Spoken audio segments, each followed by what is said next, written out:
So I have not played classical chess in a long time, it Hello. feels like. At least online. Welcome back to Slowpoke. Speaking of Slowpoke, if you're slow at chess, this is it's a nice time control. 20 plus 10.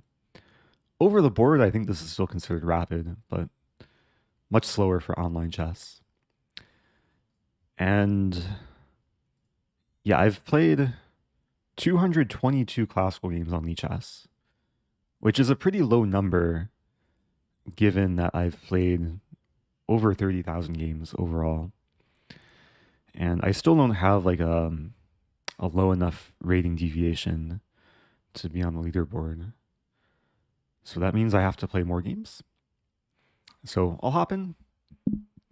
I'm late joining the tournament, about 2 hours late, but the goal, as usual, is to hopefully have some instructive games. Good to see more people.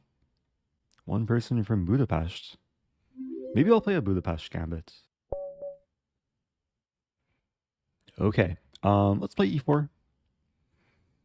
And yeah, maybe with future games I'll take opening requests.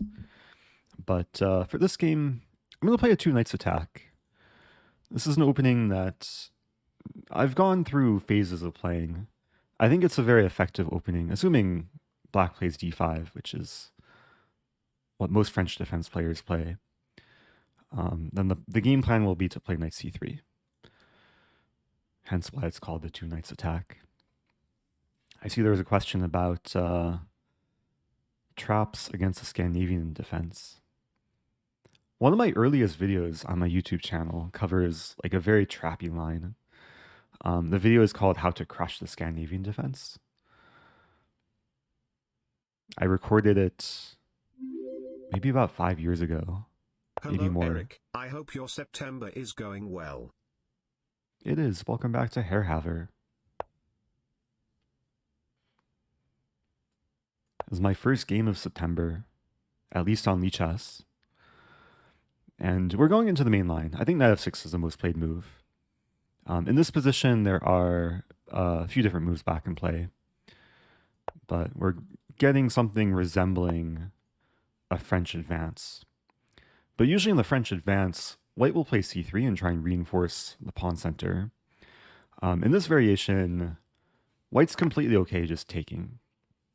And at first it looks maybe not so great, because I don't have a pawn on d4, but e5 can be pretty well reinforced with bishop f4, queen e2 if necessary. And there's some cool traps in this line if black's not careful.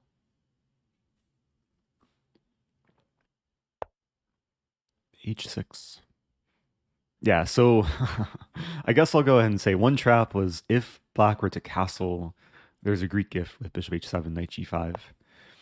h6 prevents that. So I think I just want to castle sooner rather than later. I could start with bishop f4 is another option. Actually, maybe I will play bishop f4. Because there is a small trap with this move. Will you be streaming on Sunday? Very possibly. Yeah, Sunday is my birthday, so I'll try and find some time to stream. Might be a quick one.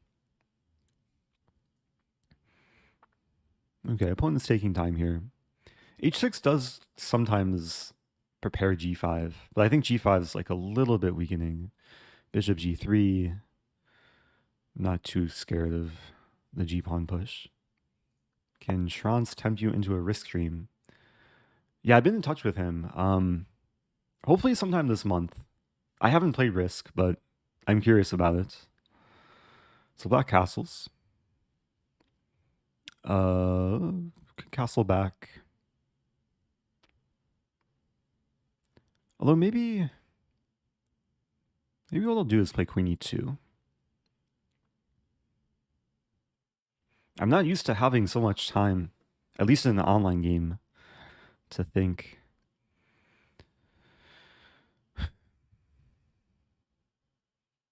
Because with black castling combined with h6, it seems like maybe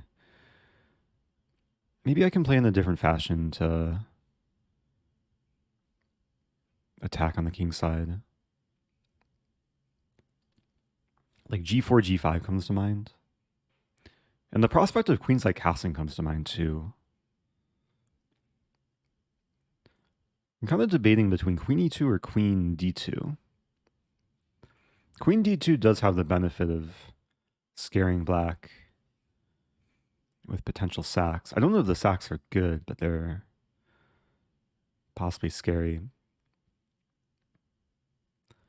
On the other hand, queen e2 has the benefit of preemptively defending the pawn in the event of this and this, or even f6. I probably want my queen on e2. Now, I could play a move like h4 and just be flexible. h4 has a cool idea.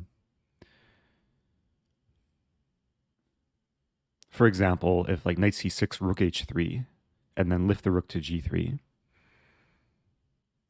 Although I'm not sure. h4, there's queen b6. And these pawns are a bit tender. Yeah, I think I'll play queen e2.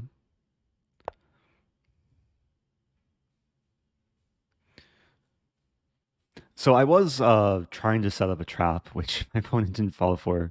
In this position, queen b6 looked attractive because it hits f2 and b2, but I was going to castle, and if queen takes b2, there's knight b5. And yeah, these positions are known to be quite bad for black if black takes on b2. Okay, so knight c6.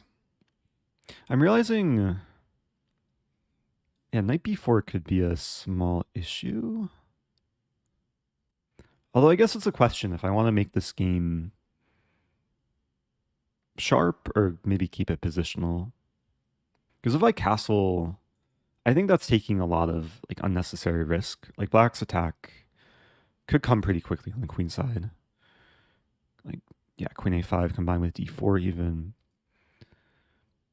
So I think I'll just castle. Opponent left the game. I can claim victory in 5 seconds. Some connection issues. Oh, but they're back. Interesting.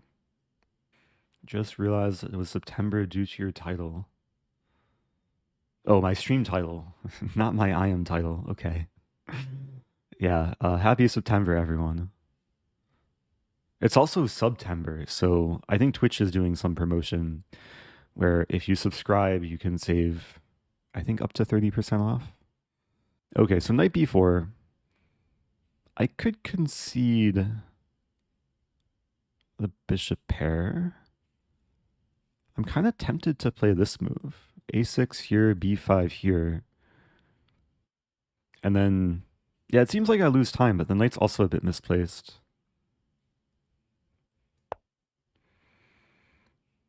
I think long term it's useful to keep the bishop.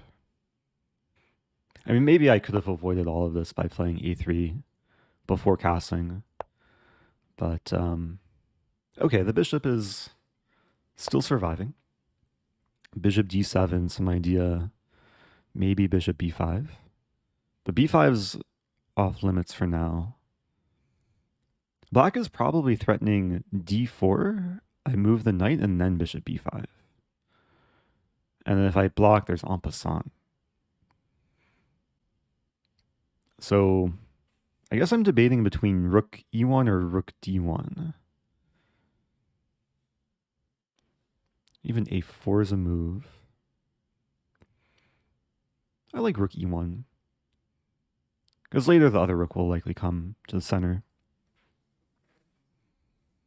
Oh, 30% off subs until August or October 1st. Nice. So 1 whole month. Elite Donut, welcome back. Says, I feel like a hermit crab. That was something I once said. I forget what the context was, but I feel like Levy was part of the conversation. Welcome back. I'm Oceanborn. Yeah, day is going well. Got some coffee. Got some water as well. My opponent wants to ruin my day by trapping my bishop. So Yeah, I think I should just play a4 here. Simple preventive move. I could play a3 as well. a3, knight goes back. Choices, choices. Maybe I will play a3 actually. a4 doesn't work because I take and hit the bishop. And when the knight goes back, I've already made Luft for the bishop on b3. So I can just play rook ad1. And I'm thinking long term, the bishop can go to b1. And then someday I'll move my knight and play c3. And maybe even queen c2 and queen h7 checkmate. Okay, so I have a mating plan. It all starts with a3. Very far away from the black king. Thank you, Fusion Injection. Subbing with Prime. Yeah, Prime subs are still free for September, as they are for every month.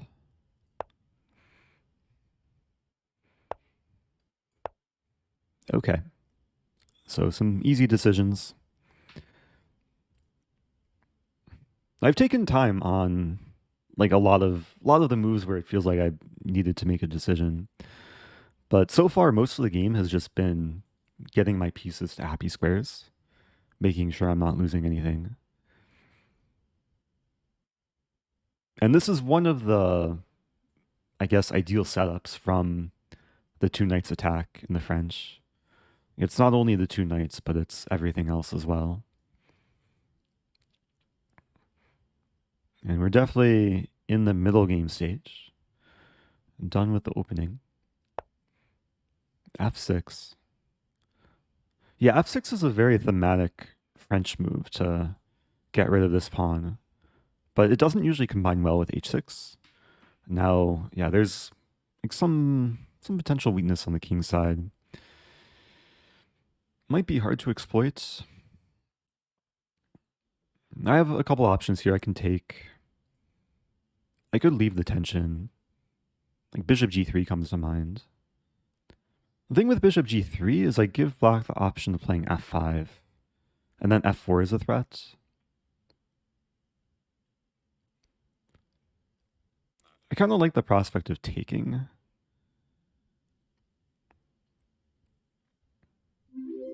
Let's say queen takes is most natural. I have to watch out for f2 because with f-file half open for black, bishop on c5, I probably play bishop g3 there.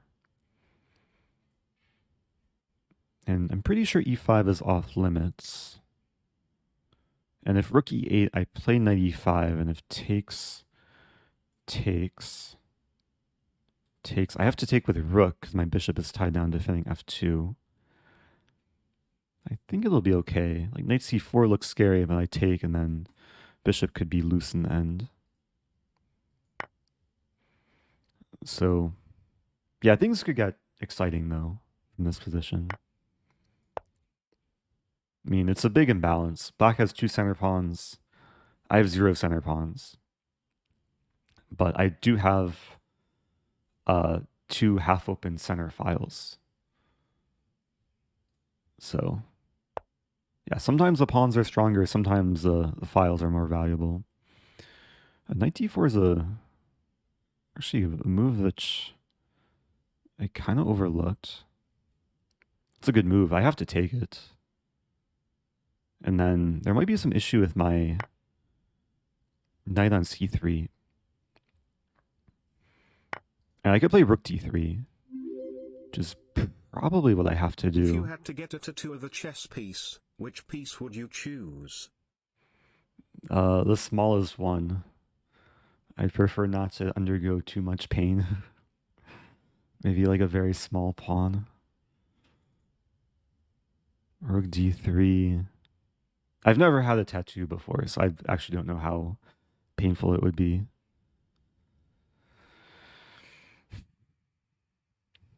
I could just not play rook d3 and allow takes.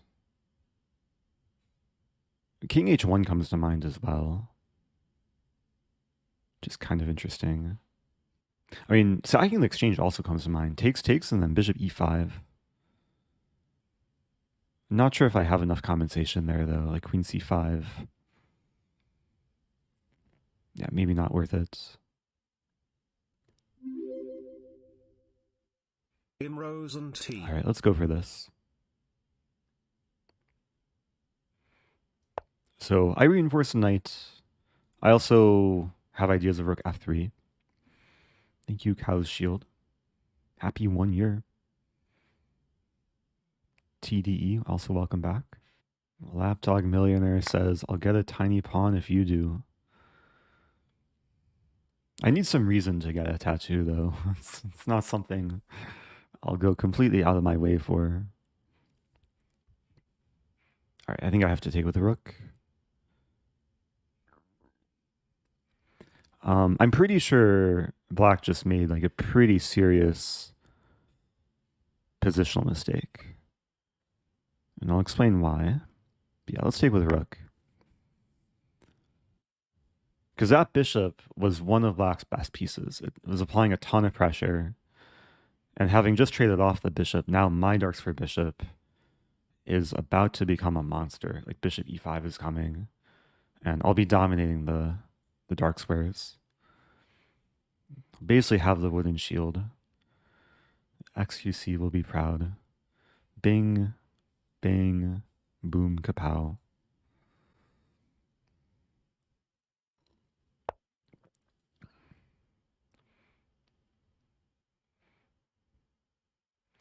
D4. So I'm pretty sure I can ignore this and counterattack. Although, there is queen. Actually, it's a funny line. So bishop e5, queen takes f2. After takes, if I take the rook, we end up trading rooks. But I don't take the rook. I take the pawn. I hit the rook and the knight. And I'd be winning material there. Otherwise, yeah, the queen and pawn are attacked. Black does have this move to save the queen and the pawn.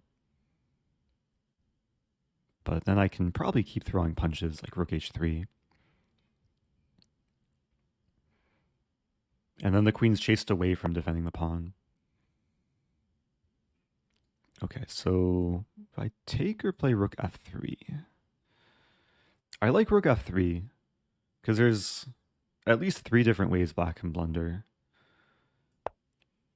This move, and this move, I should make them red. They're all blunders. Because if this or this, then rook takes f8, I win the queen. And if this, I play rook g3, skewer, maybe someday windmill. So the queen's almost trapped. We might see queen h7 here.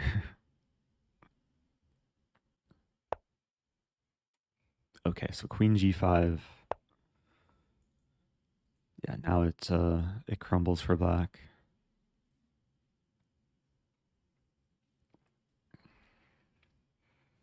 So if queen h4, then I can get one of these like classic windmills where I keep checking and discover checking and taking things. Okay. So I think that was a actually pretty smooth, instructive game overall. Objectively, maybe I wasn't better out of the opening, but my pieces found good squares and eventually I was rewarded. But I think the key mistake of the game was black trading off one of their best pieces. And yeah, this wasn't a tactical mistake, but it was probably the equivalent of a tactical mistake. Just because, yeah, it leads to a very difficult position to play. So I didn't quite get to do my bishop maneuver for the mating idea, but it still worked out.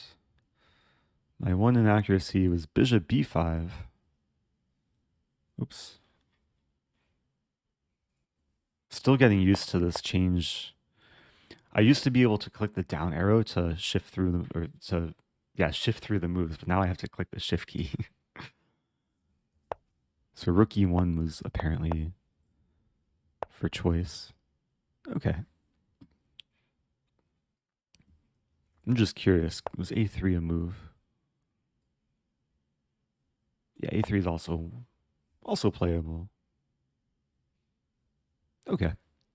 Oh, castling queenside was also playable too. All right, back to tournament. I'm definitely not playing the remaining 3 hours and 46 minutes, but I'll play a handful of more games. Oh, True Bira says, please try voice moves today. I love the video. I posted the video of me trying to use the voice input feature on Lichess, which was actually a feature released, I think, a few months ago. But I really struggled with it. I probably won't try it in rated games. Although I realized I should have read the instructions more closely, um, instead of just yelling at it. Okay, so I'm playing Sicilian. We have knight c3. I'll play a6. This is one of my pet lines. I know a lot of Sicilian players sometimes struggle against this move. It leads to more closed positions. Hence why it's called the closed Sicilian. At least when white plays g3. Oh, thank you, Axer Typo. I forgot to update the category from yesterday. Yeah, I should be in the chess category. Although sometimes it's an interesting strategy to maybe switch the category and appeal to a different type of audience. So a3 generally isn't necessary, even though it does maybe attempt to stop b4. In this case, I might still be able to play b4.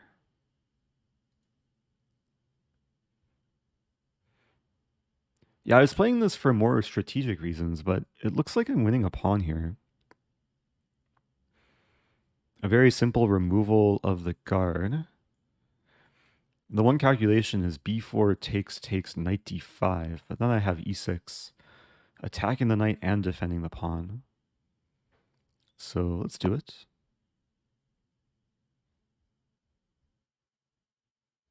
There's another move white can try here. I think it'll be okay for me though. Welcome back to Bunny Chess, or Bunny Cubes. I don't know why I said Bunny Chess. Yeah, I think white could have tried knight a4 immediately to counterattack this pawn, but now this pawn is no longer there, and I can take. And life is pretty good. Hey, thank you, Gary. Gifting 5. Welcome back to Gary. Welcome back to Dirkji. Yeah, some people have been saying good afternoon, some people saying good evening. All right, so I won a pawn, but the game goes on. It's now just a very pleasant position. I think I'll start with knight f6 and then decide how I want to develop the bishop.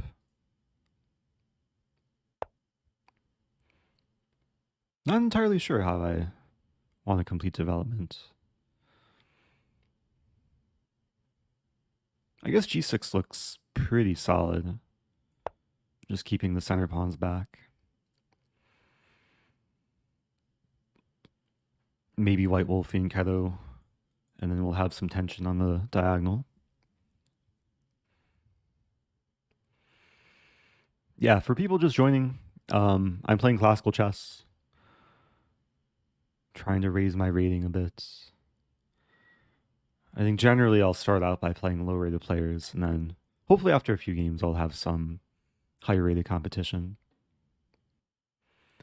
The plan here is probably bishop g7, castle, d6, knight d7. I was briefly looking at d6 and queen d7 to attack the knight, but then knight b6, but then queen a7, but then bishop e3.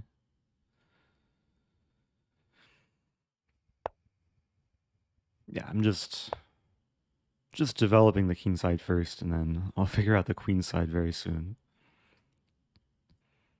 What's your ultimate chess goal? That's a good question. Hi Eric. Could you please say hello to my daughter Mari again? Oh, hi to Mari. 18 Welcome months back. ago Mari was 38 months old. Oh, wow. I have to do math now. So that means Mari is 18 plus 38 months old. 56 months old. How many years is that? 4 years? 8 months? I hope my math is okay there. I hope all is well. Also, welcome back, Pies Are Squared. Maybe we can celebrate with some pie. I guess I have a few chess goals. Not sure if I have an ultimate goal. I mean, maybe at some point in my life, my ultimate goal is to beat Magnus Carlsen. But I beat him a few times online. It'd be cool to play him in like a serious tournament. Even if it's like an over the board blitz tournament. I think another goal is to play the World Rapid and Blitz Championship. Because every year they let like a select few lower rated players play. Like last year there was a lot of like kids rated 2200 that were playing. But you need to have like some kind of in with the organizer. Okay, so the queen wants to take b4. I think I'll play a5, simply defending. f5. Played instantly. It's an interesting move. Like, I kind of just want to take it and call the bluff. But if I take it, then there's this move. An e6. I think it's probably okay. But it's one of these situations. I'm up a pawn. I don't really want to give white any remote chance of counterplay. So I think I'll just keep developing like d6. Preparing knight d7.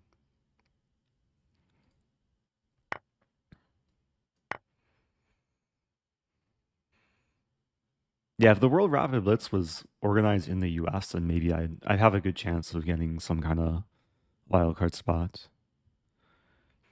Okay, I think I want to play this move. I could start with queen c7 as well.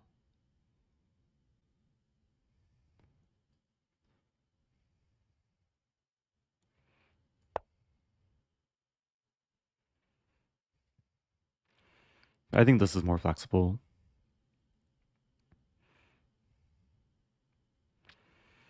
I think one potential plan in this position, it revolves around one of white's weaknesses. Is this backward c2 pawn. So the plan would simply be queen c7, rook c8, and then eventually like bishop takes knight, and then win c2. And if white ever plays this, then it weakens the d and b pawns. Knight g5. I actually have to be careful because white has this idea. And it's very easy for white to like sack on f6 and checkmate me if I'm not careful.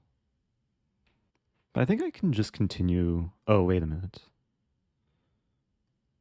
I was about to play this and then forget about this, but the rook's not attacking it. So yeah, I think I can play queen c7.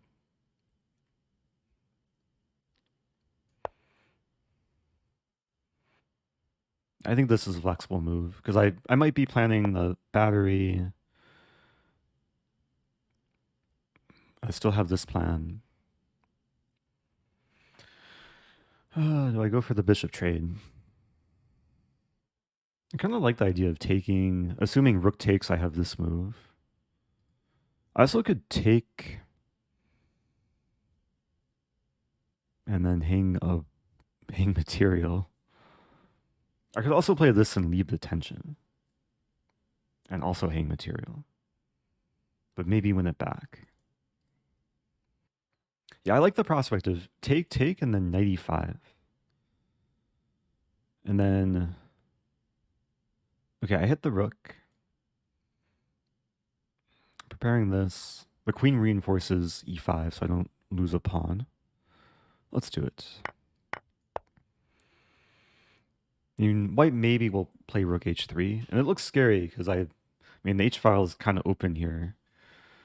But as long as I'm not getting mated, it should be okay. What kind of tea? Can anyone guess what type of tea this is? Oh, shout out to the Montreal Scrabble Club. And shout out to Josh who gave me this mug. Okay, rook c8. I think I'll play rook c8. Yeah, good job to everyone saying coffee. Not quite tea. I have some caffeine going through my system.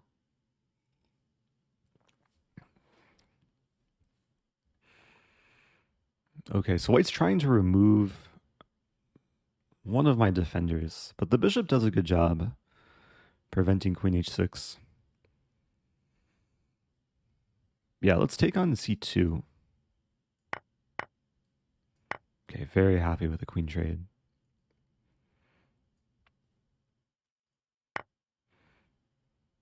Yeah, for a moment I had this move pre-moved. If I take with bishop... No, let's take with pawn. Because I'll play f5 and then... I mean, to be honest, I'm feeling the pawn diamond. I want to play f4, g5, f6. Okay, g5 might be harder to play. Let's start with this.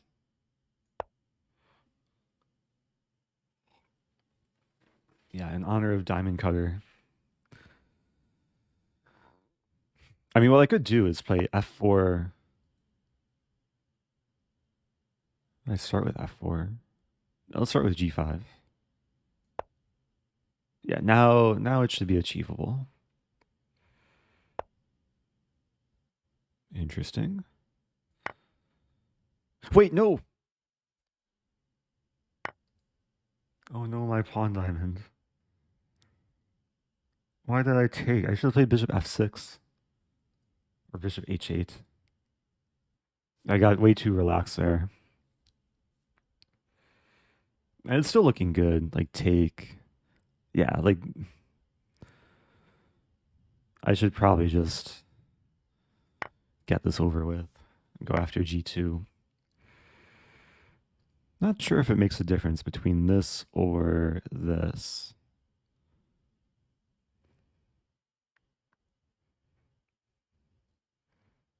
Oh, it does, because if I play this, there's rook f2. But if I play this, yeah, rook f2 doesn't work.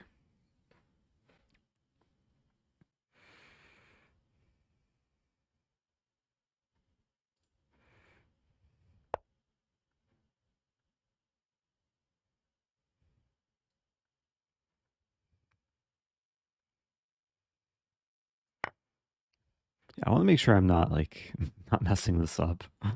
Rook here. I'll have bishop f8. I think bishop f8's the way to go. Hey, it's Karen and Ben. Is that 2 days in a row? Around the same time yesterday, too.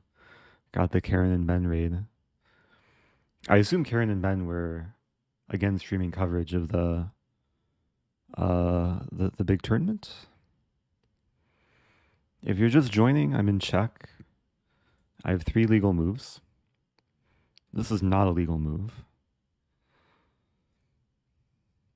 I guess I have to play this.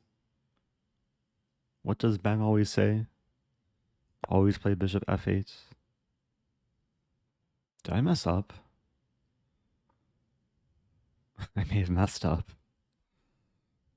But if I move the king, I was going to lose f7. I'm up 3 pawns here. Okay, so even if I lose a pawn, I should be in good shape.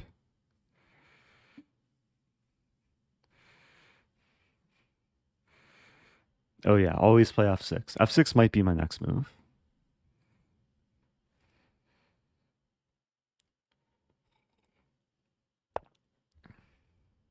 Wow.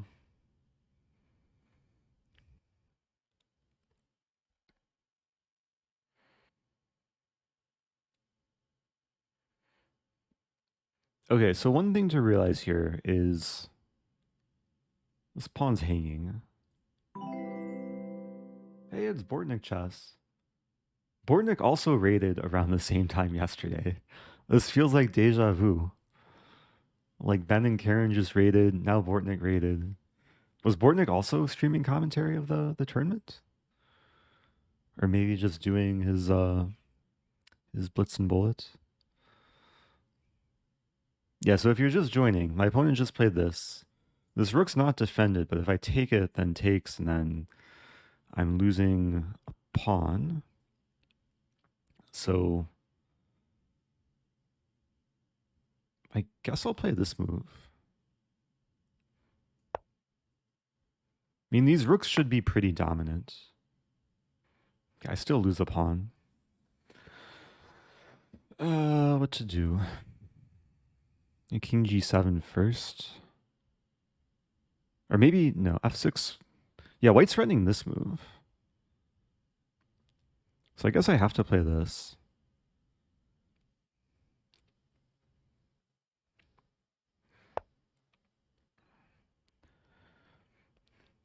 Sometimes when you have two rooks on the 7th like this cutting off the king, you need one more helper to actually create mating ideas.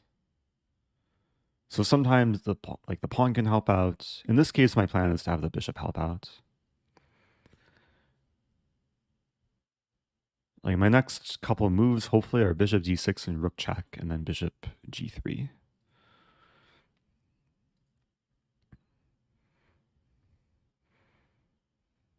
And it might be a hard plan to stop. Oh, Bortnik was playing in the tournament. I feel like I should have known that.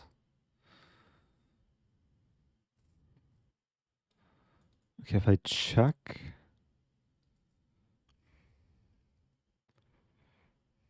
I could start with check or play bishop d6.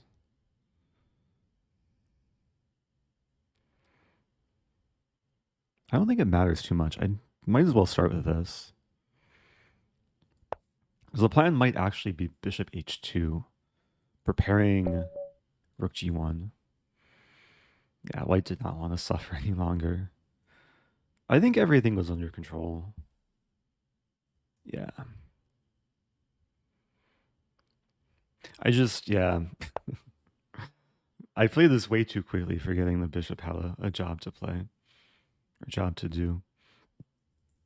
But overall, I think that was I mean, it was a nice game. Although b4 is a mistake.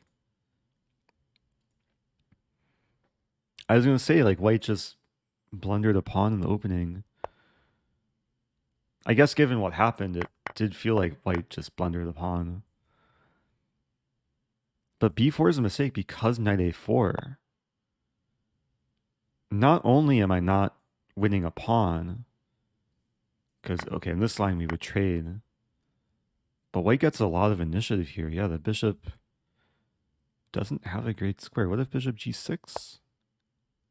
Oh, then I lose this pawn. I guess I didn't make the realization that in this position, my bishop and pawn are hanging. I mean, maybe I would have played e6, but the engine says white's like clearly better after takes, e5. Yeah, this would maybe require some not so human move. e5 doesn't look like the most natural. But I guess the engine likes white space advantage, maybe the prospect of exploiting the dark squares on the queen side. So, moving on. I've played 2 games so far this tournament. This is slower chess. more educational. Hopefully people are learning a thing or two.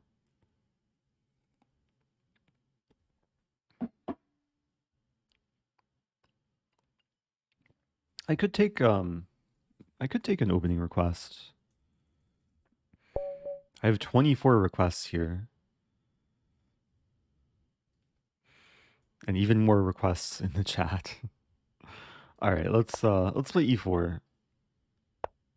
We got e5. I think C. Kempton was the first person to mention an opening, Ponziani. So I'll play a Ponziani.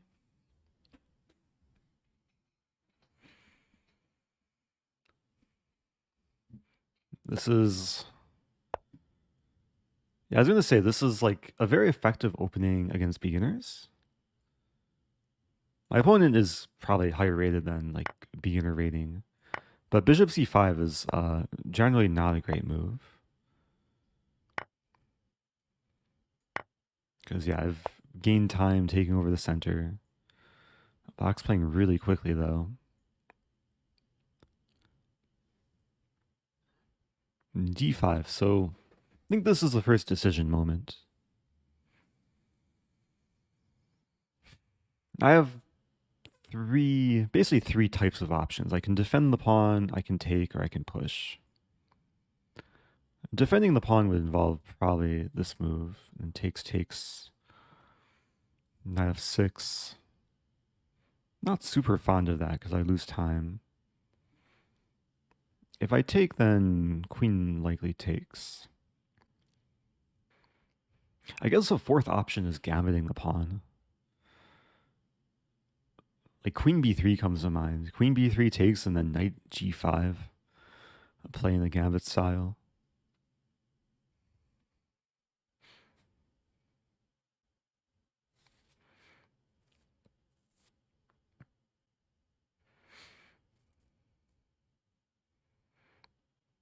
Yeah, the drawback of e5 is I give the bishop some ways to develop.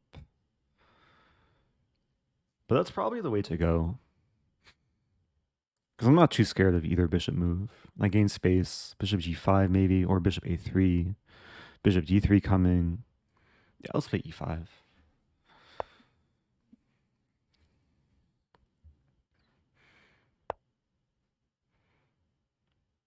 Yeah, I want to play bishop d3, but then bishop f5. I could play bishop g5. Yeah, let's play bishop g5. It's hard to effectively kick the bishop away, because h6, bishop h4, I think g5 is just too weakening in most cases.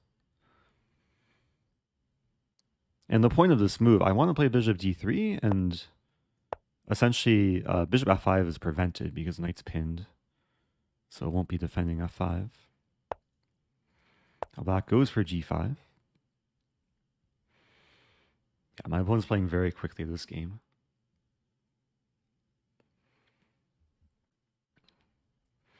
Be very nice to get my knight to f6, but not super realistic, especially after this move.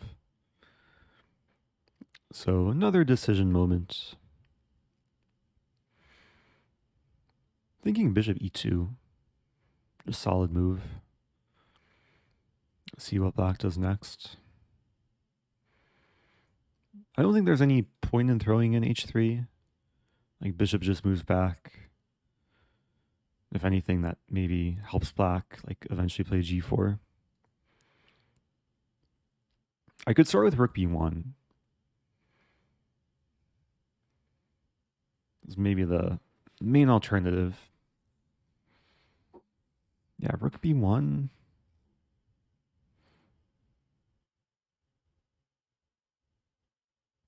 Actually, I think I will start with rook b1. It's like just a simple improving with tempo. Because black will either play this or this. And the inclusion of this move is just more beneficial for white. Yeah, so now b6 does kind of weaken the knight. I have an option here of playing bishop a6, even queen a4.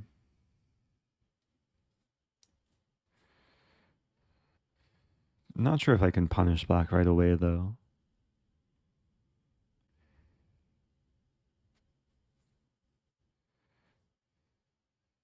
Maybe just bishop d3. Happy September. The most centralized move. I'm just not sure how black is going to complete development in a safe way. Thank you, Scabendams. I Love Pizza and Chicken says, I think I could never play a longer format because I wouldn't have the patience to play slow. Yeah, this time control is still very fast compared to over the board classical chess, when usually both sides have a couple hours for all their moves.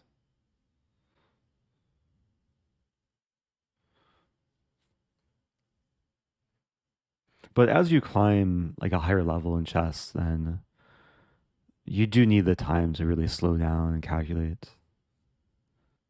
H4 is a consideration, but H4 I feel like runs into knight f5.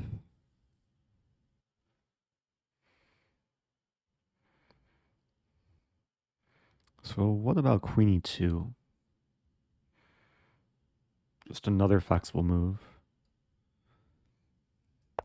I'm basically playing in the strategy where I'm not really forcing matters or changing things drastically. Like I'm waiting for black to maybe make committal decisions like this. And now I'm happy to take. We've seen a couple instances now of black giving away the bishop for the knight. And now it's two bishops against two knights. So queen e6.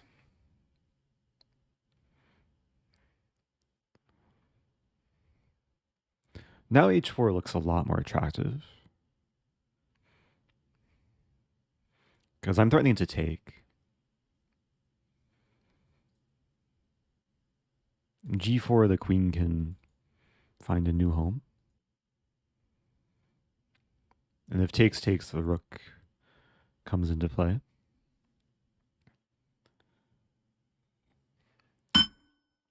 Oops.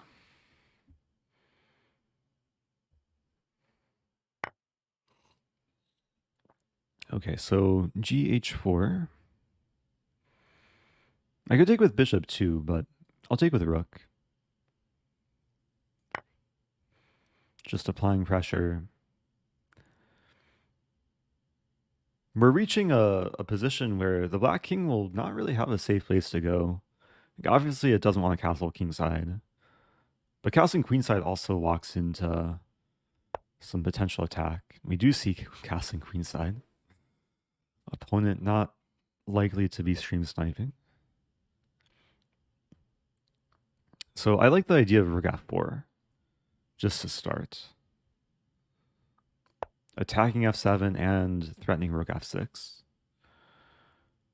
I'm going to try and squeeze black from all directions. Apply the anaconda strategy.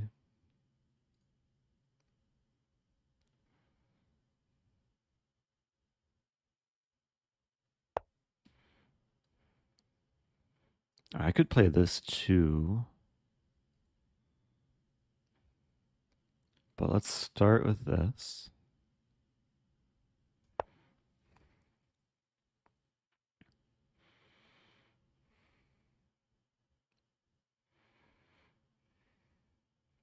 The queen's almost trapped. It has to move back to d7. Maybe I'll play bishop e5. Just pin the knight.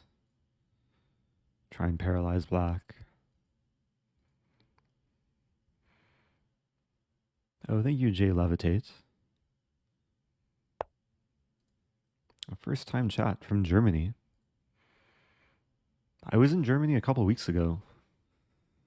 I've finally recovered from jet lag. At least for the most part. Yeah, let's go for this.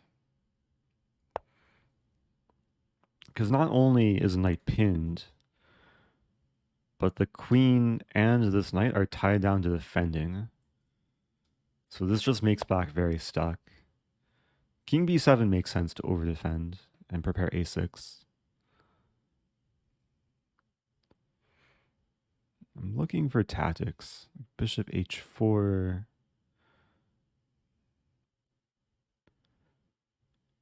I think I'll keep playing prophylactically. And queen e2. Simply preventing a6. And the plan might just be a4, a5, a6. Not super easy for black to stop. Yeah, I was in Baden-Baden for about a week, and then I spent like 3 or 4 days in Munich. It was nice. How often do you play games with slow time control and comment as you play? A decent amount. I don't play this time control too often. It's maybe like on average once a month, once or twice a month. More often I'll play rapid chess, which is 10 minutes, but yeah, probably every week, at least when I'm not traveling, I try and get in like one instructive rapid stream. I know it's some of the most like in-demand type of content that people ask for. Yeah, what has 4 legs and can fly? A Manitoba Mark saying a table thrown out of a window. It sounds like a decent answer.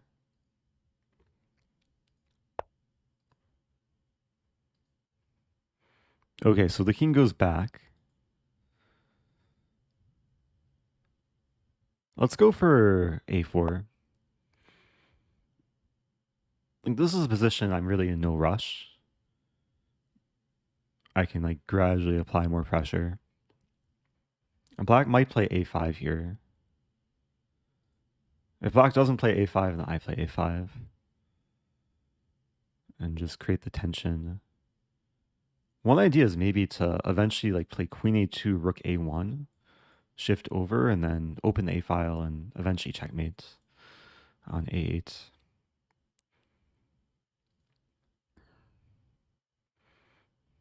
But black is like so stuck. I guess the rooks could kind of move. They can't do too much. Like rook g8. Actually, this rook is tied down to defending the pawn.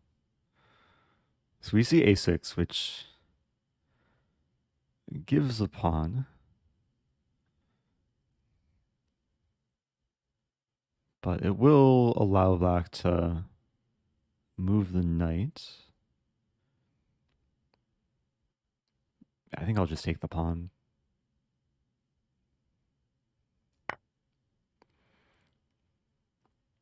So this is actually the first time in the game I'm up material. Like just winning a pawn, but the position is pretty devastating for black. And there's actually a cool tactic here. Like, given that the pawn is no longer on a7 defending b6, there's possibilities to make use of this x-ray vision. Like, for example, I could consider taking on b6 with a rook, which looks ridiculous and it's probably not necessary, but the idea is if black takes back, I win the queen. Or do I? Maybe it's not so simple. Takes, check. Yeah, it's not so simple because there's knight takes g3. If I take the queen, I lose my queen. I would have lost a rook in the process. So let's be a little bit careful. I could start with this maybe. I should probably just save the bishop though. Like bishop f4.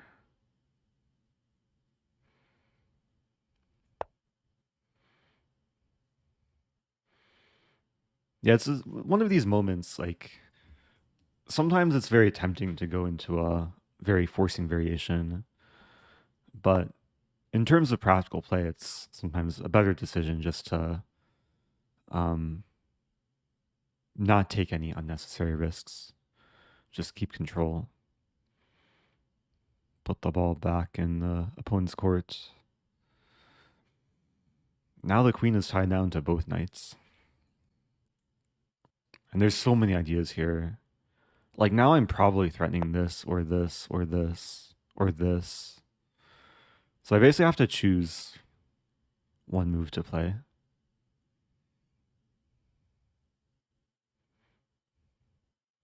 I could start with e6.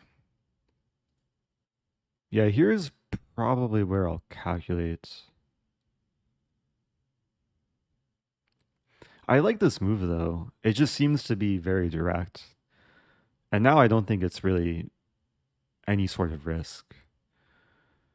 Because it's so forcing. Like takes e6. If the queen blocks, I take the queen and then win the knight. I guess there's queen d6. I take. But then I'll be up a queen for not enough material. And I can take here. I guess one important point is after takes, when I win the queen, my pawn comes here. It prevents rook e8 from any sort of counterplay. So let's do it. It's a fancy way to try and finish things off. Yeah, if the king were to move, I'd have either rook b7, even bishop b7 looked interesting. Okay, so now I push.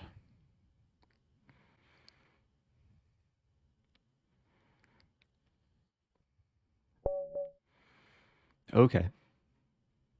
So that was kind of an abrupt ending, but I think that was overall a pretty instructive game. It shows how to transform an early opening edge to something a bit more. And a lot of it was just improving the pieces. h4 was useful in inducing some weakness. And then, yeah, Lac just had a hard time untangling. So top 300. Played 3 games so far.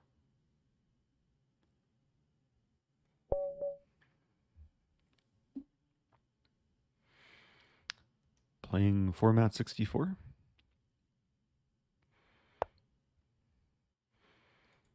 I could take an opening request.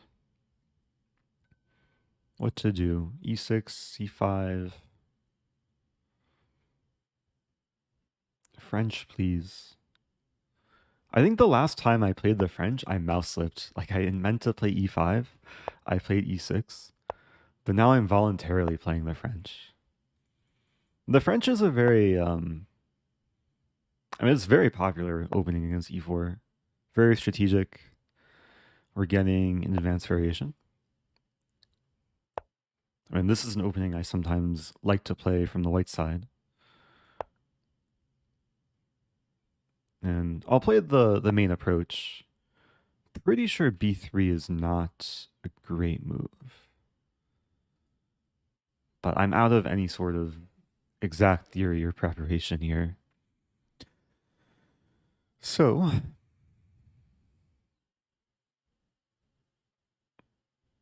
I mean, generally I'd like to leave the tension unless there's some reason why I should take and maybe go for bishop b4, knight b4. I'm actually curious here. If I take bishop b4, bishop d2, I take on d4. I'm just winning a pawn.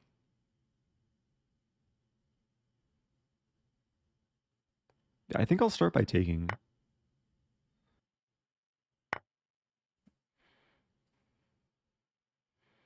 And then bishop b4. So the drawback with c3 is white doesn't have knight c3. And now the bishop blocks the queen from defending the pawn. And I really don't see anything wrong with this. I could take with the knight with check or take the bishop with check. Not sure if it makes a huge difference. I think I'll take the knight with check first.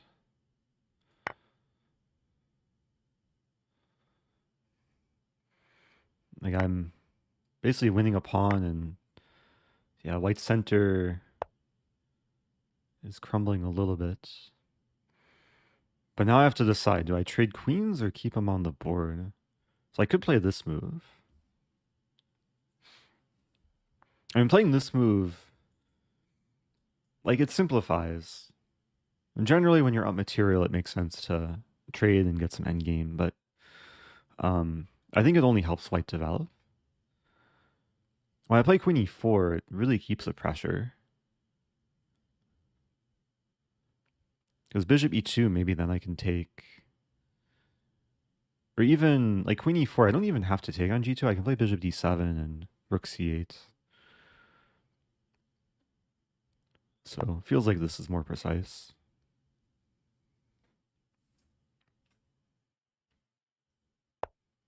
Queen e3. Okay, so now I'm getting a better version of the queen trade. I can take, and white's going to have double e-pawns. And do I start with this or this? Probably doesn't matter. Start with bishop d7. I like the idea of getting the rook in.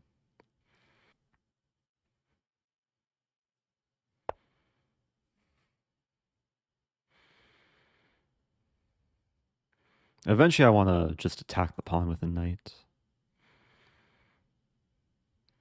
But I'm going to stop knight c3 first.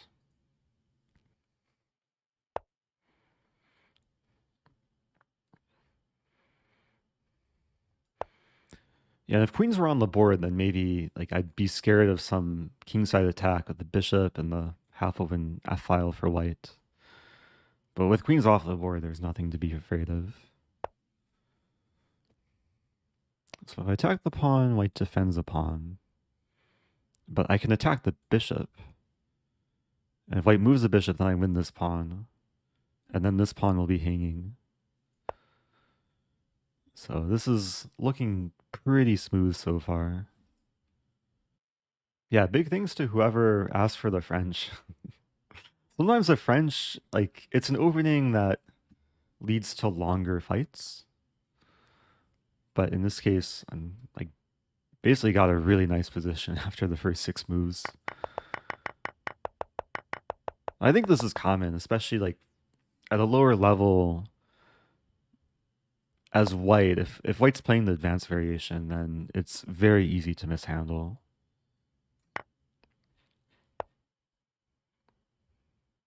All right, so I'll play... I mean, king f2 is coming, so I want to make sure my rook doesn't get in trouble. I could play bishop b5. Actually, I like bishop b5. So if I'm going to play knight c6, I might as well like improve the bishop, make sure it's breathing some fire and not getting stuck. Now I'll take... And there's a funny idea coming up. Knight c6, knight f3 coming. And now bishop e2. Yeah, so I put my bishop to work rather than leaving it in hibernation. I simply just want to take the knight and win another pawn. And it's impossible for this bishop to ever defend the e5 pawn. Oh, thank you, Rumplesnat. Gifting their first sub to hello everyone. Okay, so now we're reaching the point of the game where I'm up 3 pawns. And it's really just a matter of cleaning up here. Getting the rook to the only open file on the board. It's the only file I don't have any pawns. Yeah, I'll save the knight first.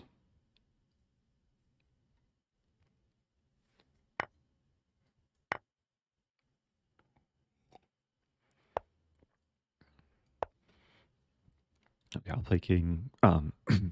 I played king d7 to prepare rook c8 next.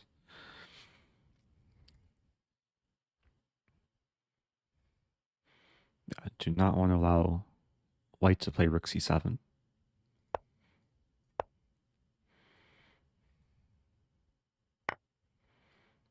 Okay, this makes me happy. Trade into a king pawn ending. Generally in king pawn endings, all you need is one extra pawn to be winning. But 3 extra pawns. That's more than I can ask for.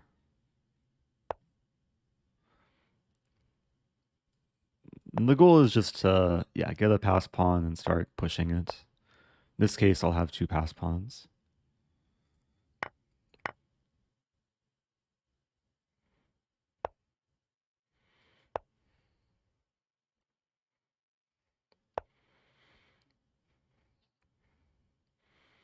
Yeah, there are very rare exceptions where one side is up like so many pawns in a king pawn ending and not winning. Like if I had quadruple H pawns, that's one way for the position to potentially be drawn.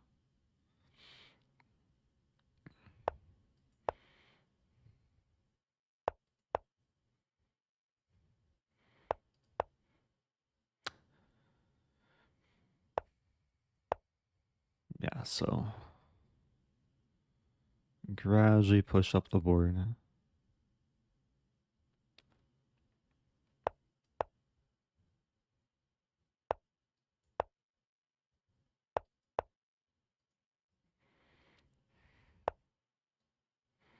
White's basically in perpetual zugzwang.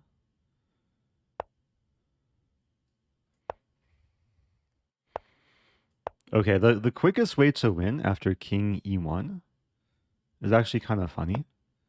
It's to play this. And it's not stalemate because white has one legal move. Please let me pawn checkmate. Hey, okay, I got a Rosen trophy for the pawn mates. Okay. Yeah, I think that was a hopefully instructive game from the French, like showing how to punish an early mistake in this advanced variation, advanced structure. Because b3, maybe it's not a huge blunder, but I think after bishop e4, it's not so good for white. So apparently the best move for white was to treat this as a gambit and play bishop d3. If takes, then at least there's compensation for white. I made one inaccuracy. Oh, knight takes f3. Engine preferred queen b4. Hi Eric, hope you're having a nice day. I am. Thanks for stopping by. C.R. Clark. Happy 14 months. Okay, top 200. Again, I'm not going to play the whole tournament, but I think the games so far have been like pretty clean and instructive. One person asking for Evans Gambit, Grand Prix. Maybe I can develop a whole repertoire as I'm waiting for the next game. So I'll play e4. If e5, I'll go for Evans. If Sicilian, I go for Grand Prix. If Scandi, I'll do my thing. Oh, I'm black. Oh no, my white repertoire. Should I play the French again?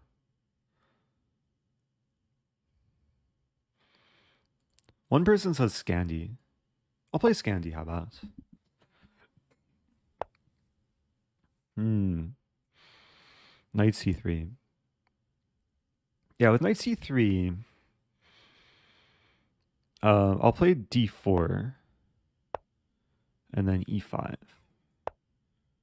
There's a brief period where I was like studying this line, and then bishop e6. So white wants to play bishop c4 here. Bishop e6 is just a nice prophylactic developing move, and then f6. Yeah, this is actually all opening prep. But it's been a while since I looked at this.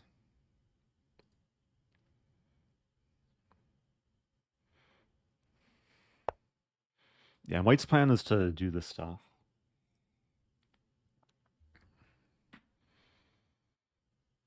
And I actually forget if I'm supposed to play c6 or knight d7. Okay, first I thought c6 is most natural, but maybe knight d7 is better.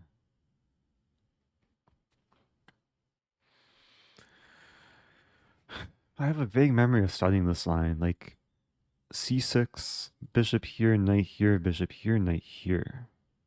And takes. If I play this first, then there's d3. I'm really just trying to remember my prep. It's been a while. Hmm.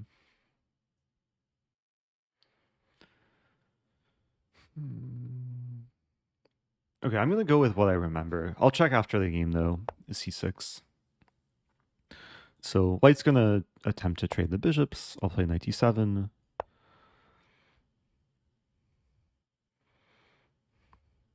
And I'm threatening to play knight c5, so I imagine bishop b3 will come.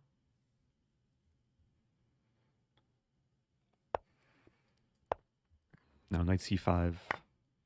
We trade bishops. So my knight's moved 3 times, but white's bishop moved a lot just to trade off.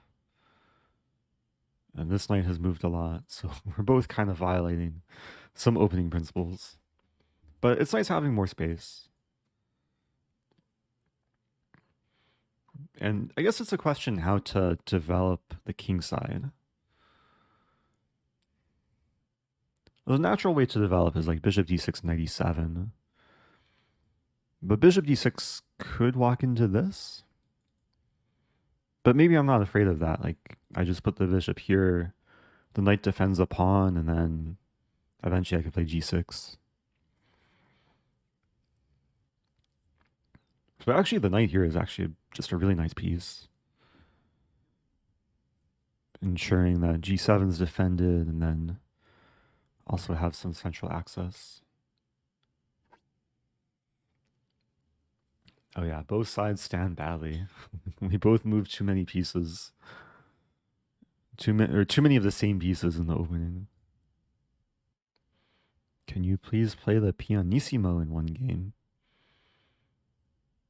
Is that just Italian? Because there's a Giuoco piano, but then there's also the Giuoco pianissimo, and then there's Italian. I feel like they're all the same thing, but maybe there's some differences. Queen e2. So inviting knight f4. Do I bite?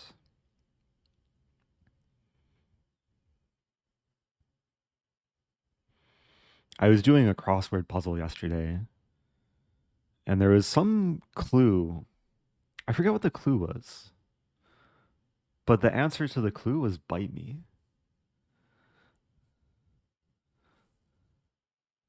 Maybe like provocative retort was the clue. So I feel like when white plays queen e2, white is saying bite me. And now it's a question, do I bite? Not sure if the crossword puzzle prepared me for this position though. So if I play knight f4, I mean, it's pretty forcing. Queen f1's lightly. If queen c4, I take with check and then the knight just comes back. And there's a funny line, knight f4, queen f1, d3. Which actually just looks amazing for black. Because if I play d3, white can't play d3. And if white can't play d3, the bishop is stuck. If the bishop is stuck, then white's just sad. And if white's sad, then I'm happy. So I think I've found the path to happiness. I did the, what was it?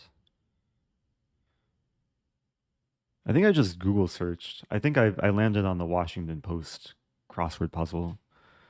They have daily puzzles for free. Pretty sure it was a Tuesday puzzle. If anyone wants to try it. Anyway, yeah, the knight and the queen support the d3 pawn. It'd be funny if we see c3. And then I have a plan of h5, h4, or maybe g6, h5, h4 to trap the knight. I feel like white might be regretting the fact that they didn't take the pawn as early as move 2. They missed their chance to take the d pawn, and now this is what's happening. Using the d pawn as a weapon. Hey, it's Nate Brady. What's up, Nate Brady? Thanks for the raid. Hope you had a good stream. You're joining at a fun moment. Got my pawn on d3. Opponent maybe realizing their predicament. But life goes on. So knight f5. Makes a lot of sense. So white wants to play g3, kick away my knight, and then win the pawn. So I'm wondering if I can take.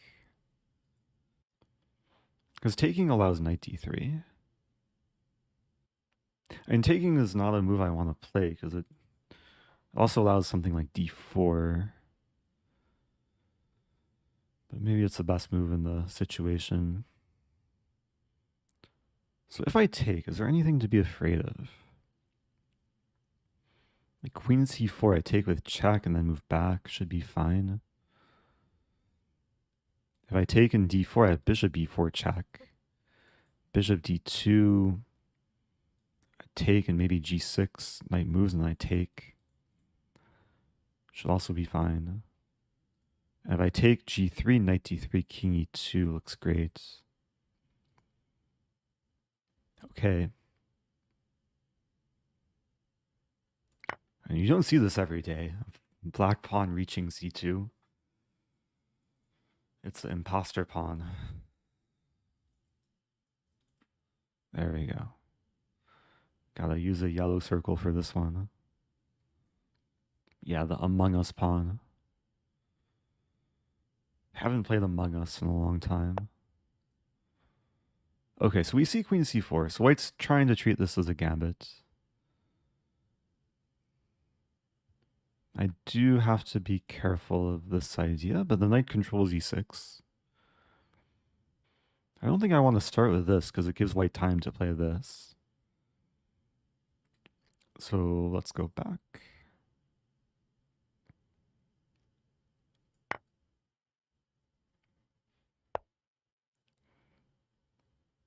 All right, let's go back now.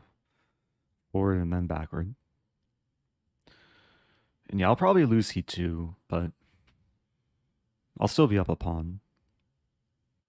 And maybe what might happen, let's say queen takes c2. I play g6. Don't think there's any reason to consider anything else. Expecting this, if I can draw arrows. And then one idea is to play queen d3, force a queen trade. And if king e2, I queenside castle, support the knight, and still kind of shut in the bishop and the pawn. I guess white would have knight e1 there.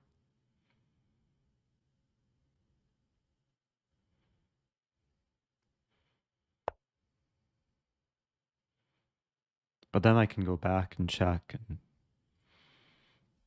that still looks good. Now it also looks tempting to play this to set up this. I'm actually very tempted. I'm just seeing that white can play h4. And then I'd probably go for the same idea. So I think I'd rather go for this immediately and not allow white the extra move.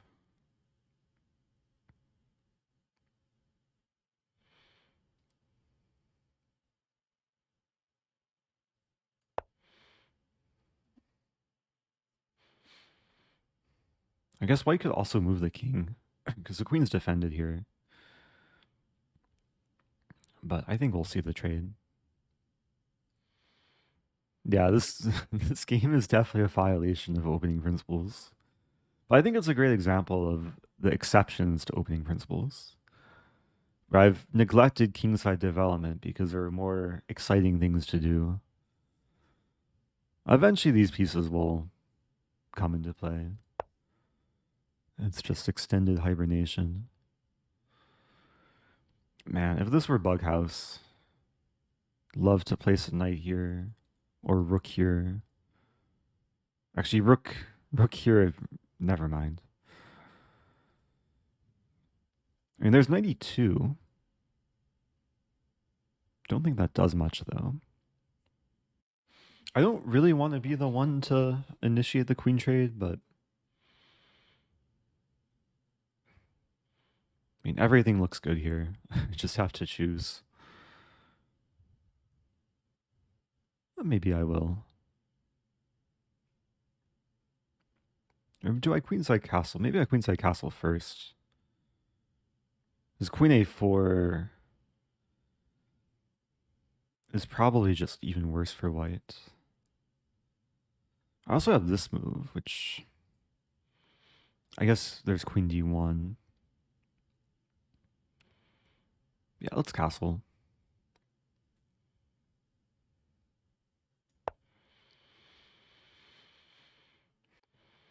So if somehow white just waits and does nothing, then I would like to find a way for this knight to come into the game. Maybe like this. Maybe like this. Eventually g5, knight g6. It'd be cool to get a pawn to h3 and then do some like almost smothered mate, like queen f1. I'm imagining my pawn comes here, I sack my queen on f1, knight takes, and then knight to e2 checkmate. But none of that is happening. So yeah, I'll take with knight. If I took with rook, there'd be knight e1. But now knight e1 is not even supported. Trying to understand the question from CDR Siri. Oh, you're asking about my earbud. It's just so there's no echo with any sort of stream alerts. Sometimes I do play sound through the speaker, but I usually try and use headphones or earbuds when possible.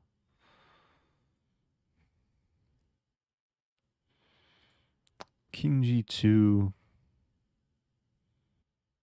Okay, now it's time to develop. Bishop c5, I think. I mean, why not?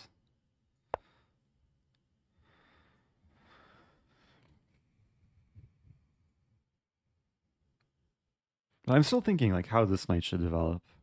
Ideally, it would come to e6 and then eventually to f4. Do I play a5? Just clamp down? I mean, b4 doesn't really help the bishop develop. Maybe I just allow b4. Yeah, let's just play knight e7.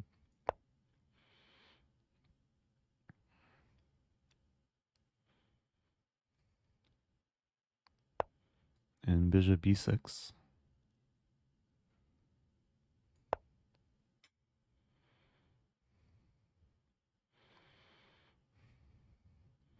Yeah, the bishop still can't move. And this knight, like, it wants to go here, but then it loses f2.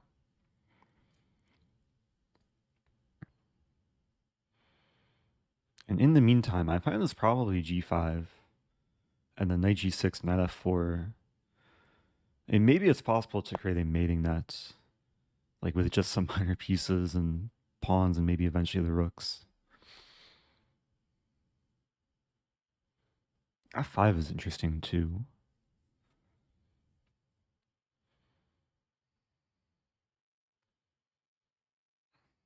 Let's go for g5.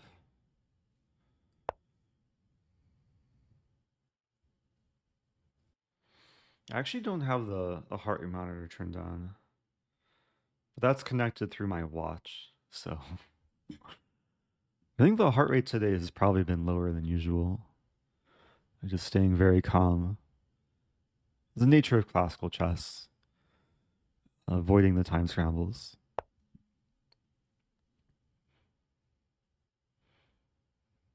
Okay, so don't think I have to address much with that move. Just keep improving here.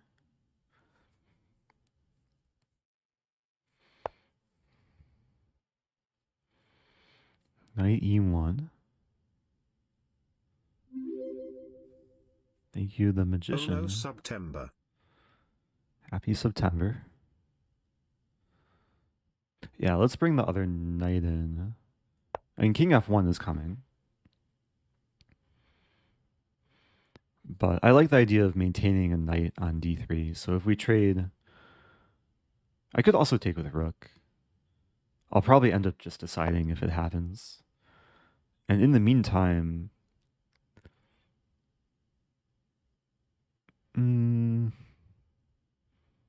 looking for tactics. But I think in the meantime, I just play h5 and gain space. Gradual improvements.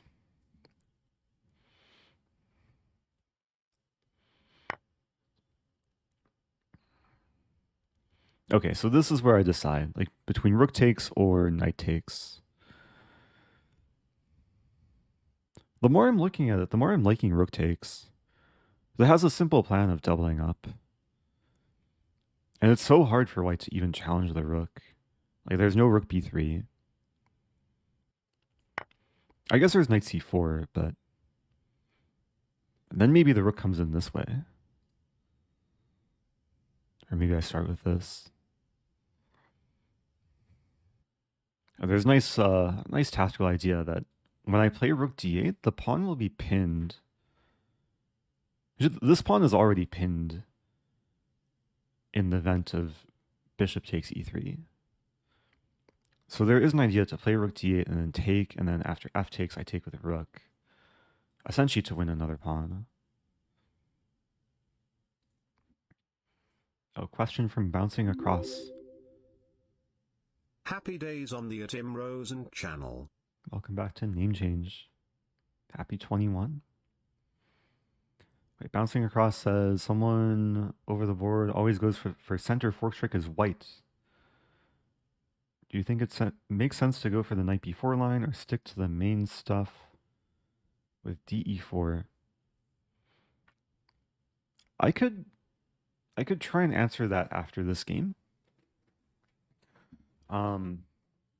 Yeah, I know maybe most people won't know exactly which position you're referring to, but my first inclination would be to go for the knight b4 line. As far as I know, that's objectively the best approach. Okay, so we have bishop b2.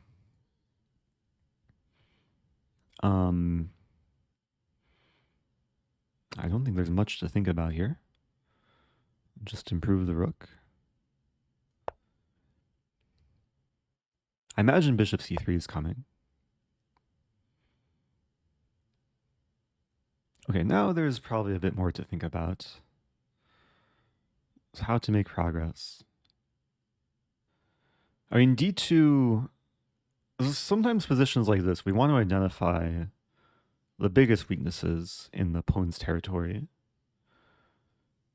And in terms of pawns, like the weaknesses are d2 and a3, which is not defended.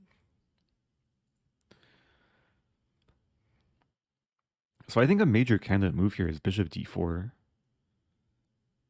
Because if takes, I could consider taking with a pawn. Oh, also e4 is a weakness. Yeah, all these pawns are weaknesses. And I think bishop d4 aims to exploit every single one. So if the bishop's removed, d2 becomes weaker. a3 becomes accessible. And if we trade, then e4 becomes attacked too.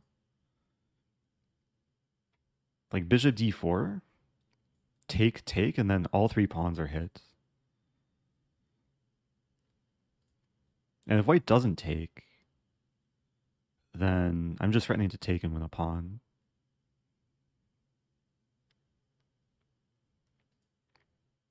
So let's go for it. It feels weird to like sandwich my rook. Rook is covered on all four sides. But it's not trapped. Knight defends it. Not even king e2 to attack the rook. So rook c1. Yeah, this is probably the best try. I'm not seeing how I actually win a pawn here. The funny thing might be is, like, at first it seems like it's not easy to make progress. But white is maybe very close to being in Zugzwang. Crazily enough. Like, maybe white wants to play b5. So one active idea to use the c file. I should look at take. Take. I'm not really winning anything. We do trade. It's probably a winning ending, but I don't think there's any reason to go for that right away.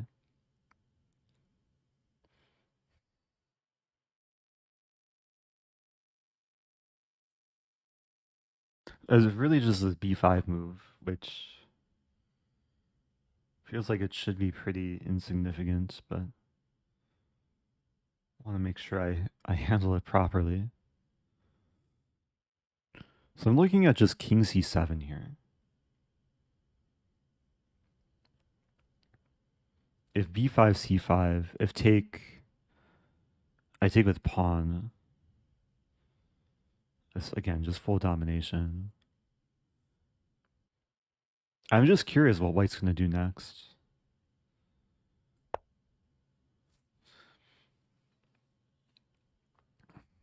Yeah, knight d5 is nothing to be scared about. There's so many moves white can play which, like, give me something back. For example, rook c2. Now I can go for this idea I was mentioning earlier of takes, takes, and takes. But do I even want to go for that? Like, why not get the pawn here first? I guess then I allow knight g4.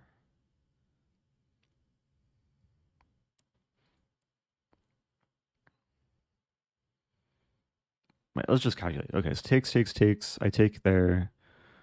King f2 is the only legal move. And then I do have to retreat the knight. Actually, okay, so I'm looking at takes, takes, takes. Takes, takes, king f2, and then rook h1. Leaving the knight attacked by the pawn because I'm threatening this and this.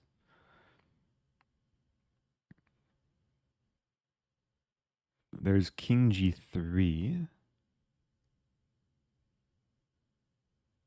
Maybe king g3 is okay.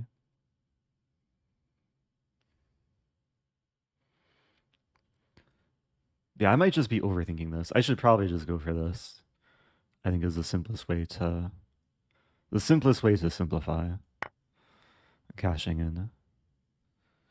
I'll be up 2 pawns. I'll have still a pretty dominant position. Want to make sure I'm not missing anything obvious.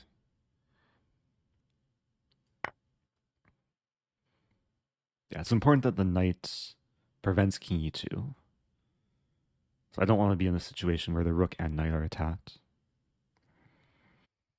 I guess another move to consider after king f2 is knight h3, king e2. But I don't want to like get too carried away with putting my pieces on weird squares.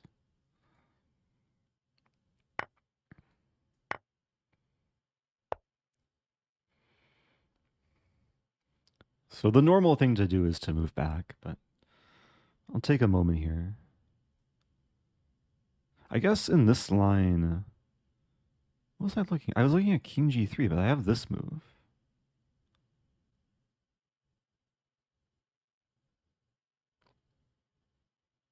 Wait, is this just...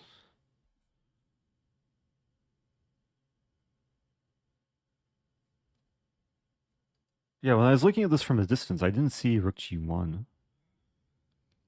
King f2, rook g2. And if king f3, g4 here, again check. I have to calculate, but it's probably worth it. So rook h1. Yeah, this just loses to rook g1. Which means the only way to defend the h-pawn is to play king f3. So that's a good sign. And let's say I check. King g3. Check king h4. Not seeing a crystal clear win. But again, like, position's very, very good. I think I'll start with this, and then worst case, I retreat the knight.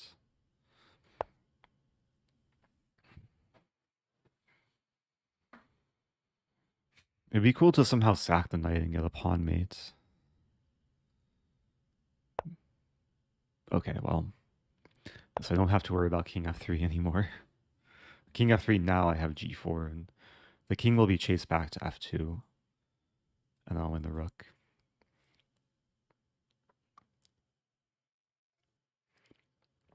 Yeah, after the game, I can analyze maybe if anything was missed.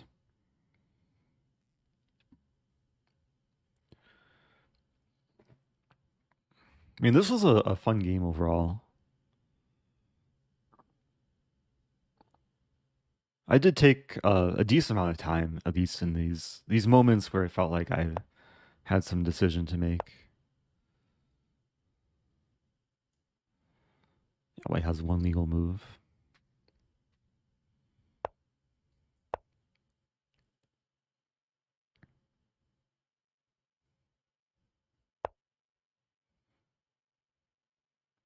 Yeah, so knight d3 allows the king to defend the rook, so better off to take it, and I hit the bishop too.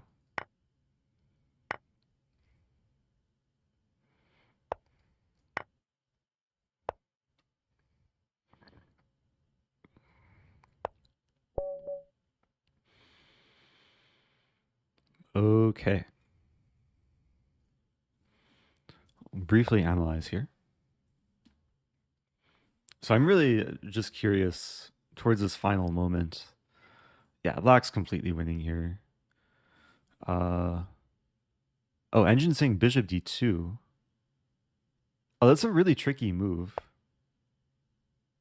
Making it so if I take on h2, king g1, and then it can get a little bit murky because I'm losing my knight. It's still winning for black. Goes to show how good the position was. King f3, rook f1 here.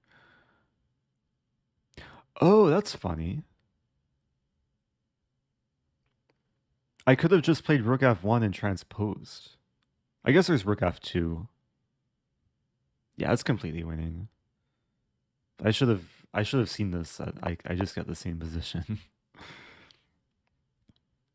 I think maybe at least one person was mentioning that in chat. So this opening, I wanted to check because I'll say that I don't play the Scandi too often. Usually when I play the Scandi, people take. But once in a while, I'll run into knight c3 on move 1. And people who play knight c3, a lot of them, when they encounter d5, they'll play e4. And this is a reason why I've studied this position, is because it's part of my black repertoire. Like if someone plays knight c3, the Van Giet opening, then I'm willing to go into this. And I was following what I've looked at in the past with the engine. Bishop e6, knight f3, f6. Some games in the Masters database. But I guess if you play the Scandi, then you should know this well, because yeah, some players will play knight c3. And this is a nice line just to get more space. So white plays bishop b5. I was going off of memory. Like I was debating between these two moves. C6 is most played. Knight a6 is actually most common, but I think the moves just transpose. Bishop b3 doesn't really matter where the knight comes from because knight c5 is a move. So we got this position. And then, oh, but it's a wrong. So let's go into, yeah, so we click here. It's the same position, just a different move order. And my opponent played queen e2, which, yeah, was asking for the bite. And I bit, and then yeah, d3 was, I think it was a pretty clean game. Another game with just one inaccuracy. Engine didn't like queen d3. Yeah, I was considering queen d7, but queen d7 h4. Yeah, maybe it's better to keep queens on the board. Thank you, person subbing with Prime for the first time. That's a long name. Renton Versicher Rung Summer Nummer. I really butchered that name, but I appreciate the support. Sounds a little bit German, I think. The shortest German name.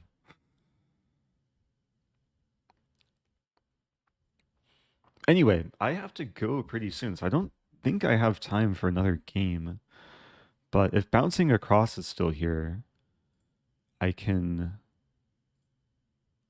address a question about the center fork trick. Because the question earlier was something about a friend, or maybe not a friend. There's just someone over the board who always goes into center fork trick.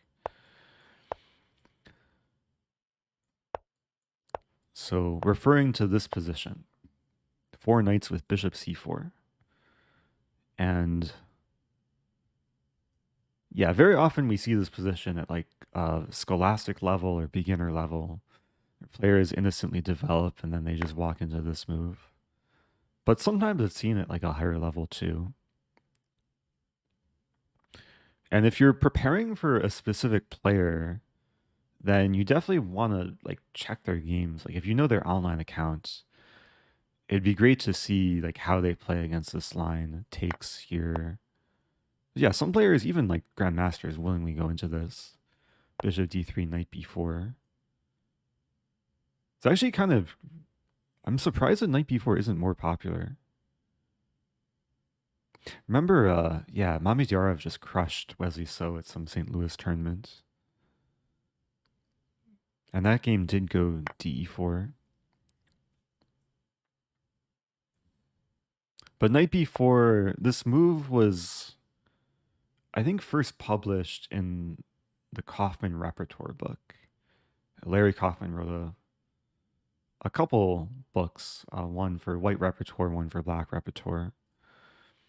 And I think at the time this move was like a novelty. But the idea is to delay taking the piece because black is trying to get the bishop pair. And there's some very tricky lines for white. So your main concern was knight g3, e4, bishop takes e4, de4, knight e4. And you want to play bishop f5, a queen e2 looks annoying. Okay. So the first thing I'll explain for the people that maybe are seeing this line for the first time, online, there's a lot of games that go like this, takes, takes, takes. And the reason why this line is good for black is because of f5. F5 is like, if black doesn't have f5 and white's fine. But f5 and then the bishop is just stuck. I think there's other lines like take. Oh no, but then knight d3.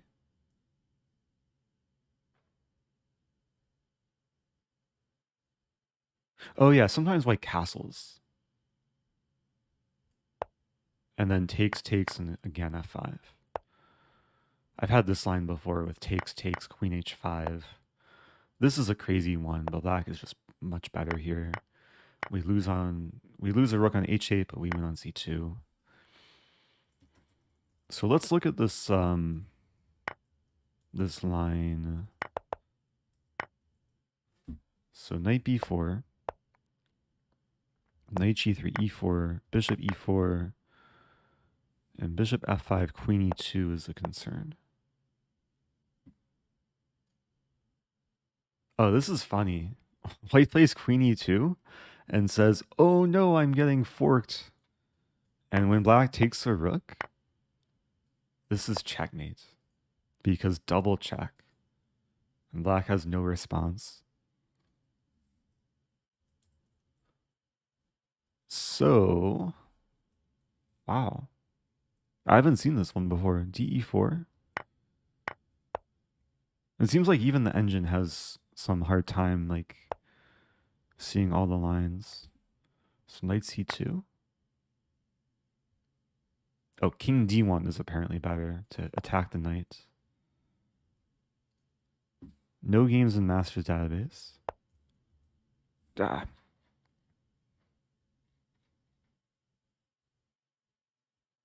So king d1. Queen e7 only move. So I'm just following the only engine line. Queen b5 only move. So both players are walking a tightrope. Queen d7 only move. Well, it has to take on d7 not to be worse. King d7. Knight g3. And the engine's still like kind of fluctuating. Knight takes a1 seems to be critical. I guess the problem here for black is, can you actually save the knight? Oh, that's actually fascinating. That it seems like white can play for an edge in this line. Especially if, yeah, if white's like prepared with deep engine analysis.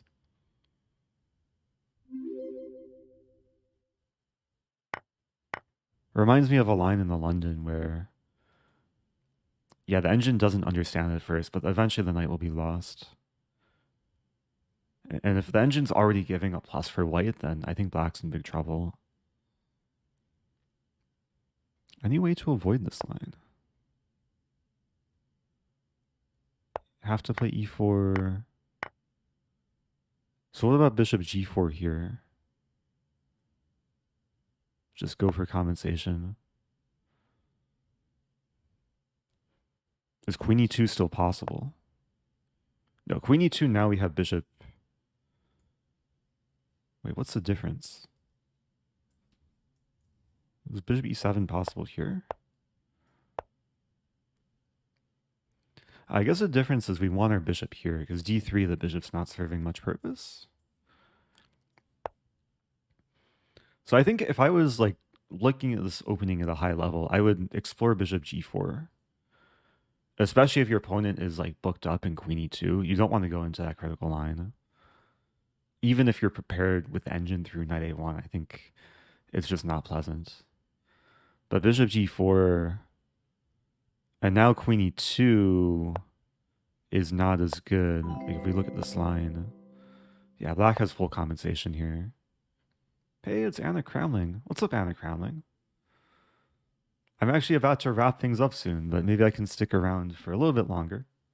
Maybe I'll play one cow opening. I changed my my profile picture on chess.com to a cow, and I don't know if Anna saw my Discord message. The very first game I played on chess.com yesterday, after the stream, so I didn't play it on stream, but I played the cow and I won in 6 moves, which seems impossible because the cow is not the most deadly creature, but it was utterly strong. Oh, she showed the game. Yeah. My opponent just blundered a pawn and resigned.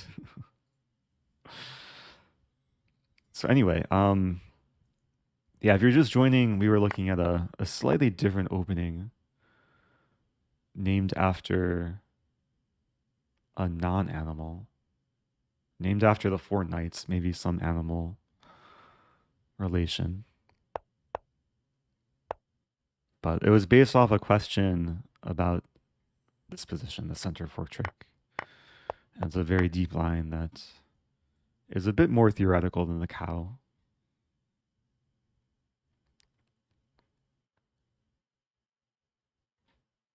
Anyway, because I have to go soon, I have paused the tournament. I was just playing classical chess. I played how many games? I played 5 like pretty high quality games of classical chess. Got a nice mix of openings. So I think what I'll do is I will go to chess.com and play 1 cow opening in honor of Anna. And I'll dedicate the game to Anna. Hopefully I can win. Let me change the stream title. Cow time. Do we give a shout out to Anna? Shout out to Anna. Everyone follow her on Twitch. And here we go.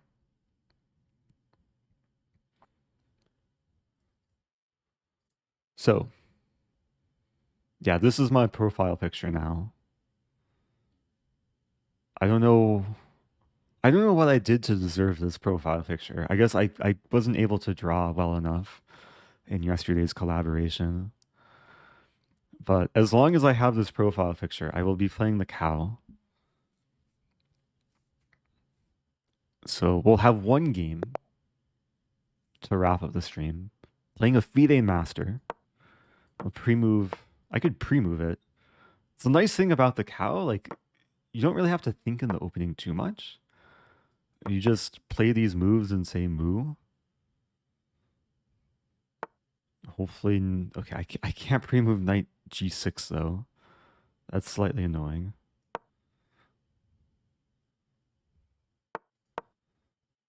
This will be a modified cow. G5 included. Genetically modified. Have to turn this into a giga cow. This actually is a nice improvement. Look at this. The cow is becoming stronger. Non-domesticated. Do I still have to develop my bishop here? I kind of want to develop it here. Although maybe this has some logic. G4 first? Ooh.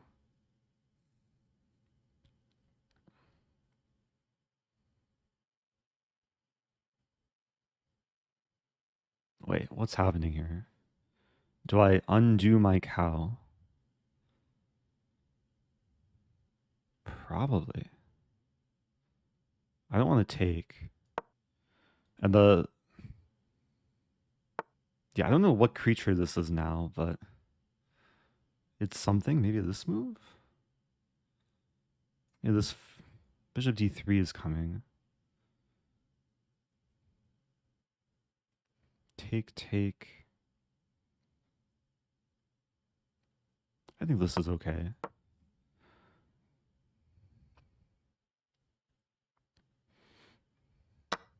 I still haven't developed my bishops. But that's okay.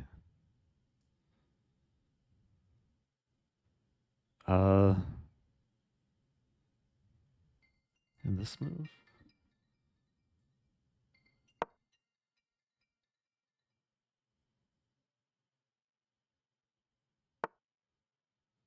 Oh no.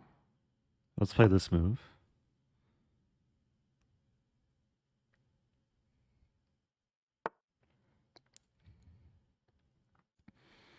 I'm suffering the consequences here.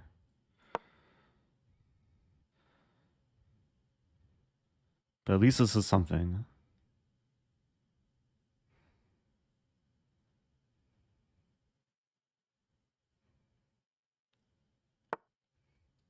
Okay, don't hurt me. I think my king will stay in the center.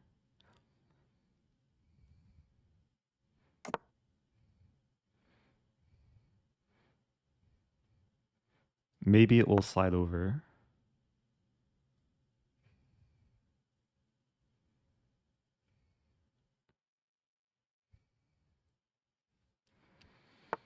F3 is a good move. I have this move. So if takes, do I take with rook? Maybe. Maybe not, though.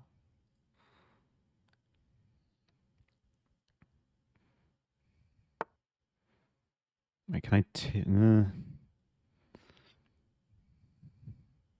D5, perhaps?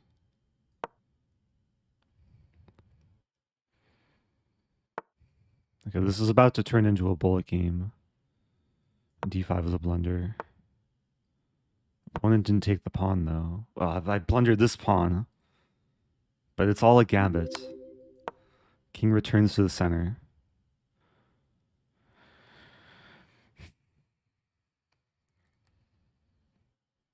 Thank you, new sub. Wow. Take. G3 may be coming.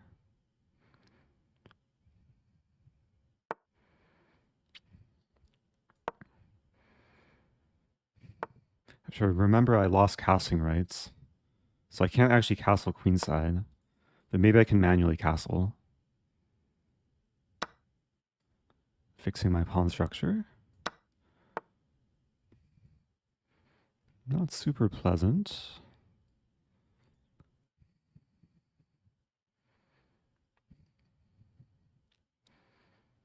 I want to play this and this.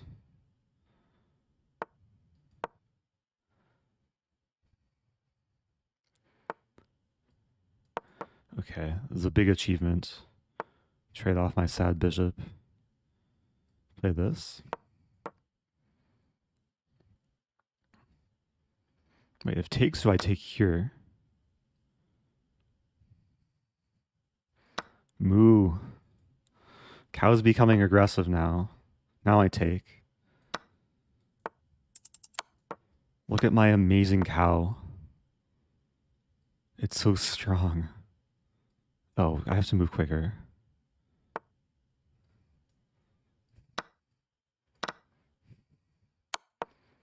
Queen e2 mate coming.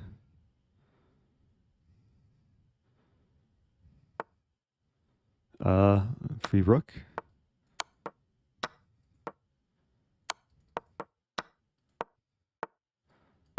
That was a mouse slip.